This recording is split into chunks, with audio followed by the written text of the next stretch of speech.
என்பது ஞான வரம்பு என்றார்கள் நம் பெரியவர்கள். அந்த ஞான வரம்பை இறைவன் எனக்கு நல்க வேண்டும் என்று வேண்டிக் கொண்டிருக்கிற ஒருவன் நான். அதனாலே தான் பேசாமல் இருந்த பிறகு வந்து பேசுகிற பொழுது நீங்கள் எல்லோரும் தருகிற அன்பை நினைத்து நான் நெகிழ்கிறேன். இதை கடந்து நான் உயர வேண்டும் என்று நீங்கள் எல்லோரும் ஆசை கூற வேண்டும் என்று நான் வேண்டிக் கொள்கிறேன். நான் பல மேடைகளிலே சொல்லி வருகிற ஒரு கதையை சொல்லி தொடங்கினால் என்ன என்று தோன்றுகிறது. எங்கள் ஊரிலே நான் 8ஆம் வகுப்பு படிக்கிற பொழுது எங்கள் பாட புத்தகத்திலே ஒரு கதை. அந்த கதைக்கு பெயர் என்னவென்றால் ஓம் நான் சொல்லுகிறேன். இந்த ஓம் என்ற வார்த்தை உங்கள் ஊரிலே பிரணவம், எங்கள் ஊரிலே சம்மதத்துக்கு சொல்லுகிற ஒரு வார்த்தை.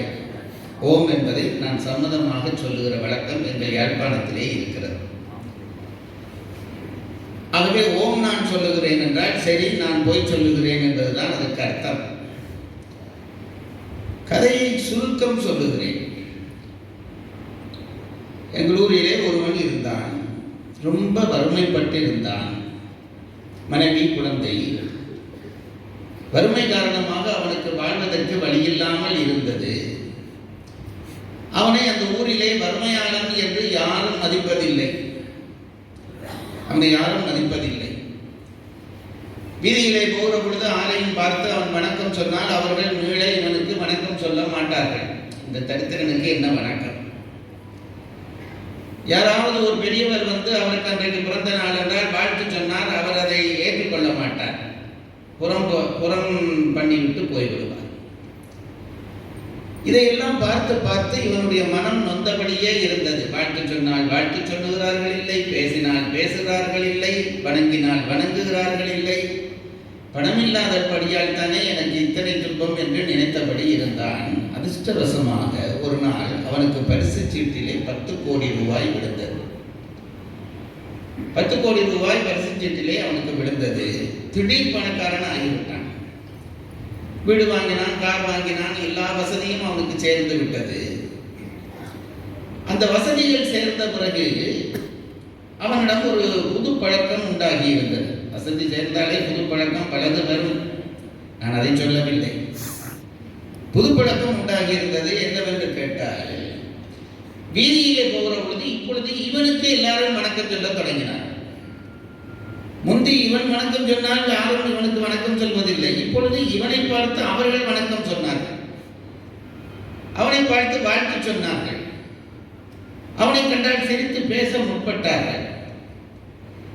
இது ஒரு புதிய விஷயமாக இருந்தது.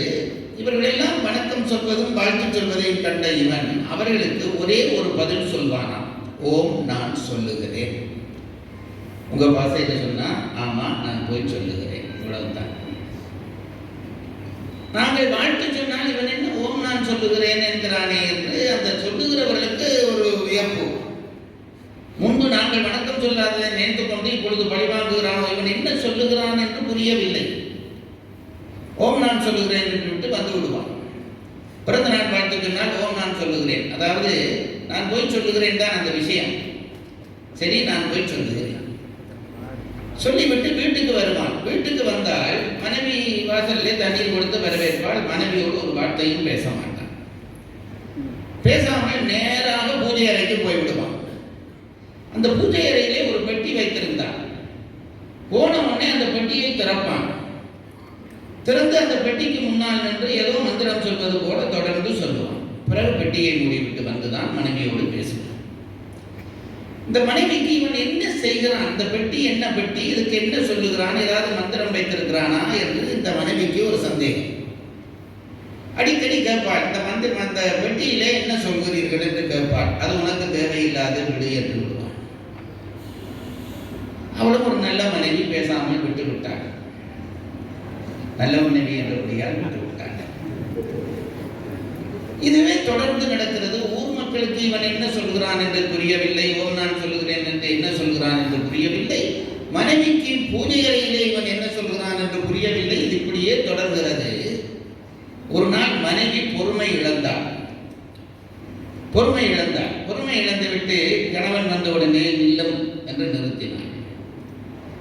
நான் நில்லும் என்று கொஞ்சம் மரியாதையாக சொல்லுகிறேன்.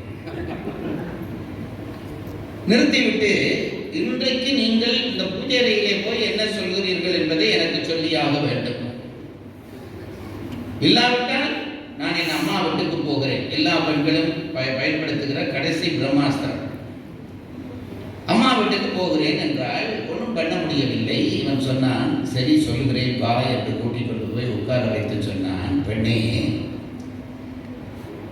இந்த பெண் அதோடு ஊர்லையும் யாரும் வாழ்த்து சொன்னால் ஓம் நான் சொல்கிறேன் என்று சொல்கிறீர்களாம், அதுவும் ஏன் சொல்கிறேன் என்று எல்லாரும் என்னை கேட்கிறார்கள், என்ன காரணம் சொல்லுங்கள் என்று அதையும் சேர்த்து கேட்டான்.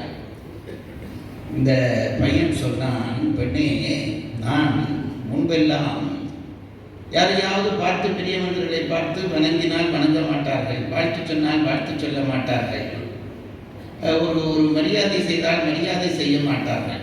இப்பொழுது நான் பணக்காரனான உடனே எல்லாரும் எல்லாவற்றையும் செய்கிறார்.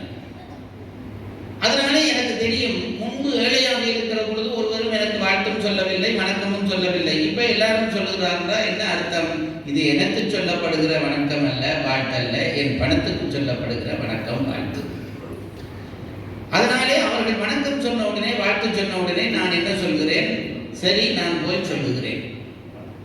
அவ்வளவுதான். நீ எனக்கு சொல்லவில்லை அல்லவா, நீ பணத்துக்கு தானே சொன்னாய், நான் போய் சொல்லுகிறேன். இதை கேட்டுக்கொண்டு வீட்டுக்கு வருவேன். வீட்டுக்கு வந்து அந்த பணப்பட்டியை திறப்பேன். பணப்பட்டியை திறந்து நான் மந்திரம் ஒன்றும் சொல்வதில்லை. இன்றைக்கு உன்னை கந்தசாமி வணங்கினார், பணப்பட்டி.